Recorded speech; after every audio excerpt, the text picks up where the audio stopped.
చంద్రబాబుని చాణక్యుడు, వ్యూహచతురుడు అని ఎందుకంటారంటే చెట్ట చివరి బంతి దాకా కూడా విజయం మీద ఆశ రేకెత్తిస్తారు. చెట్ట చివరి బంతికి 100 పరుగులు చేయాల్సిన టైంలో కూడా 4 నో బాల్స్, 2 సిక్స్లు, ఆ నో బాల్లోని సిక్స్లు కొట్టించి తద్వారా మాదే విజయం అన్నటువంటి ఫీలింగ్ క్రియేట్ చేయగలుగుతారు. అందుకే చంద్రబాబుతో అవతల వాళ్ళు పెట్టుకోవడానికి భయపడుతుంటారు. కాకపోతే అవతల ఉన్న జగన్మోహన్ రెడ్డి కాబట్టి మొండోడు కాబట్టి పెట్టుకుంటున్నాడు. ఇప్పుడు ఓ పక్కన భారతీయ జనతా పార్టీలో తన మాటినే వాళ్ళని పెట్టుకున్నారు.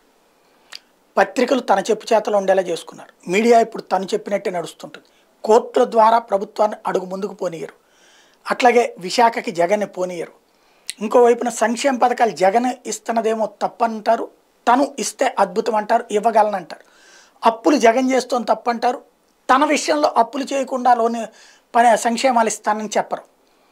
అదే సందర్భంలో జన సైనికులని కంట్రోల్ పెట్టే బాధ్యత జనసేనకి అప్పచెప్తారు. తెలుగుదేశం పార్టీ జనసేనల బంధంలో పవన్ కళ్యాణ్ ఎదగనీయకుండా లోకేష్ ద్వారా చూస్తారు. భారతీయ జనతా పార్టీ దగ్గరకు వచ్చేలా చూసుకుంటారు. కానీ తనకి ఏకుమేకు కాకుండా అడ్డుకునేటువంటి పని అందులో ఉన్న తన కోవట్ల ద్వారా చేస్తారు.